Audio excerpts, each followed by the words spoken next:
сессияның жұмысын бастамас бұрын бір мәселе. Бүгін қуанышты неден бастайық? Бүгін Жақсыбек Нұрланұлы әріптесіміздің туылған күні. Жақа, туылған күн құтты болсын. Туылған күніңіз құтты болсын. Ана қазақ айтады ғой, 30-да орда бұзбасаң, 40-та қараспайсың деп. Сен енді 30 жасыңда орда бұзған азаматсың. Керемет, ортамызда мінекей қалалық мәслихаттың депутаты болып жатсың. Міне оның бәрі үлкен жұмыс, 30 жасында болу деген. Сондықтан деніңе саулық, отбасыңа береке, мынау істеп жатқан ісіңде абырой биігінен көрінуіңе біз әр уақытта осы әріптестер тілектеспіз. Туған күн құтты болсын.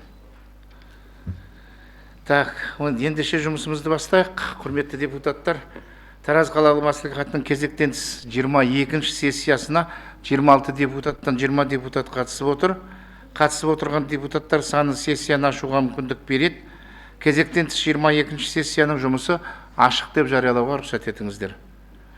Так, сессия жұмысына Тараз қаласының әкімі Орынбеков Бақытжан Әмірбекұлы, қала әкімінің орынбасарлары, бөлім және мекеме басшылары, бұқаралық ақпарат құралдарының өкілдері қатысып отыр. Так, сессияның күн тәртібі мен жұмыс регламенті қолдарыңызда бар. Депутаттарда өзгертулер мен толықтырулар бар ма? Жоқ. Онда сессия күн тәртібі мен регламенті бекітілсін деген ұсыныс бар. Дауысқа қоям, кім қолдайды? Көтерейік. Түсірейік. Кім қарсы? Жоқ, қалыс жоқ. Шешім қабылданды.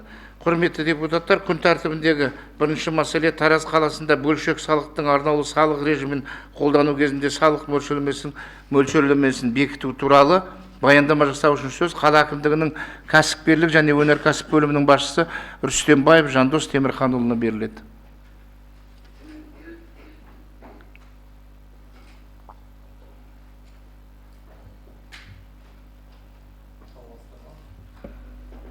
Саламатсыздар ма? Құрметті Бақытжан Әмірбекұлы, құрметті мәслихат депутаттары, сіздердің қарауларыңызға 25-ші жылға бөлшек салықтың арнаулы салық режимін 4%-дан 2%-ға дейін төмендету бойынша шешім жобасын ұсынып отырмыз. Өздеріңіз білетіндей, 23-ші жылдың 20 наурызында Қазақстан Республикасы президенті бастамасымен Қазақстан Республикасы салық кодексіне өзгерістер енгізіліп, бөлшек салықтың арнаулы режимі енгізілген болатын. Осыған байланысты аталған шешім жобасы салық кодексінің 696-3 бабының 5-ші тармағына сәйкес бөлшек салықтың арнаулы салық режимін қолдану кезінде төлем көзінен ұсталынатын салықтарды қоспағанда корпоративтік немесе жеке табыс салығының мөлшерлемесін салық кезеңінде алынған кірістер бойынша 4%-дан 2%-ға дейін төмендетуді көздейді. Бөлшек салықтың арнаулы салық режимін қолдану шарттары: жұмыскерлер саны 200 адамнан, жылдағы табысы 600 мың айлық есептіктен аспауы тиіс, және Қазақстан Республикасы үкіметі айқындаған қызметтің тек бір немесе бірнеше түрін ғана жүзеге асыруы тиіс. Осы режимді қолдану мақсаттары үшін Қазақстан Республикасы үкіметінің 2023 жылдағы 22 мамырдағы номер 393 қаулысымен айқындалған қызметтің бір немесе бірнеше түрін ғана жүзеге асыратын салық төлеушілер үшін бизнес ахуалды жақсартуға, салық жүктемесін төмендетуге, бизнесті заңдастыруға және кәсіпкерлік сектордың іскерлік белсенділігін арттыруға ықпал ету үшін бекітілген қызмет түрі 190-нан 364-ке артты. Атап айтқанда, 2024 жылы биыл мәслихат шешімімен бекітілген төмендетілген 2%-ық арнаулы салық режимі қолдануда. Сол шешім нәтижесінде 2024 жылдың 2-ші тоқсанының қорытындысына сәйкес 811 респонденттерінен қала бюджетіне 827 миллион теңге салық түсті. 23 жылдың есепті кезеңмен салыстырсақ, 185 респонденттерден 40 миллион теңге бюджетке түсіп, немесе респонденттер саны 438%-ға, ал салық көлемі 2067%-ға артқандығы байқалады. Сонымен бірге шешім жобасы тиісті мемлекеттік органдардың, оның ішінде Тараз қалалық қоғамдық кеңесі, Атамекен кәсіпкерлер палатасының және Ғайрат Сапарғалиев атындағы мемлекеттік және құқықтық ғылыми зерттеу институтының сыбайлас жемқорлыққа қарсы ұсыным хаттарының оң қорытындысы алынғандығын атап өткім келеді. Жоғарыдағы айтып өткен ақпарат негізінде және позитивті өзгерістерді көре отырып, шешім жобасына қолдауларыңызды сұраймын. Баяндама аяқталды. Рахмет. Так, Жандос Темірханұлы, сұрақтарыңыз бар ма? Мұрат Әзімханұлы. Анау биыл біз бекітіппіз 24 жылы. Иә. Онда неге қайтып бекітіп жатырмыз, или өзгерістер қандай? Жоқ, төмендету деп тұр. 24 жылы 4%-ден 2%-ға дейін төмендету бойынша мәслихаттың шешімі бекітілген. Иә, ол негізі жергілікті атқарушы органның өзінің шешіміне байланысты. Мұрат Азымханұлы, мынандай, Бұл мынау мынандай шешім сонда? жоқ, мына салық кодексінің 696-3 бабында мынандай деп көрсетілген мөлшерлеме мөлшерін азайту туралы мұндай шешімді жергілікті өкілдік орган ол қолданысқа енгізілетін жылдың алдындағы жылдың 1 желтоқсанынан кешіктірмей қабылдайды деп көрсетілген.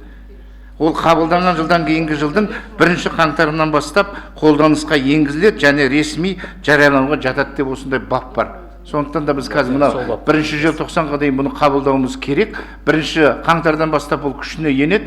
Келесі жылы қайтадан осы желтоқсан айына, қараша айында қайтадан арғы жылға бекітуіміз керек. Бұл жыл сайын бекітілетін кодекстің өзінің бабында көрсетілген. Сол себепті қарауларыңызға шығарып отырмыз. Басқа сұрақ бар ма? Марат Сейітбекұлы. Депутат Жұманқұлов. Менің сұрағым мынандай, респонденттердің саны сонда мынау өзгерістер жасағаннан кейін көбейді ма, жоқ азайды ма? Көбейгені ғой. Көбейген. Иә. Онда ондай сіздерде бар ма аналитика?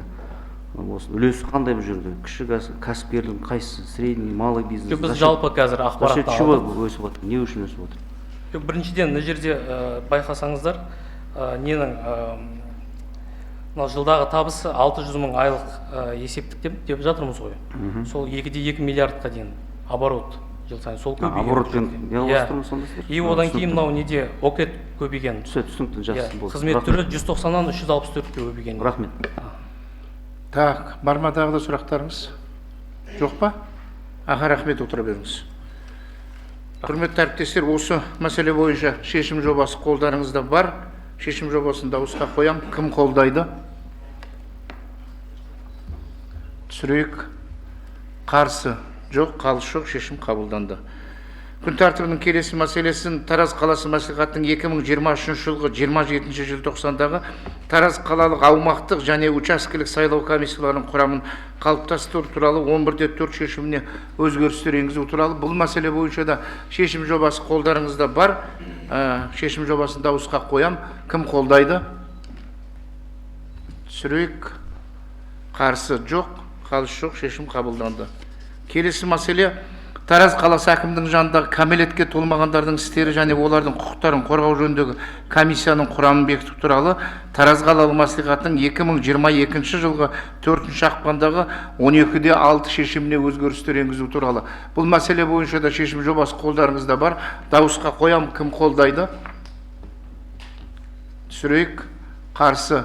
Жоқ, қалыс жоқ, шешім қабылданды. Келесі мәселе Тараз қаласы әкімдігінің дербес құрамына келісім беру туралы Тараз қалалық мәслихатының 2022 жылғы 4 ақпандағы 12-4 шешіміне өзгерістер енгізу туралы. Бұл шешім бойынша да шешім жобасы қолдарыңызда бар.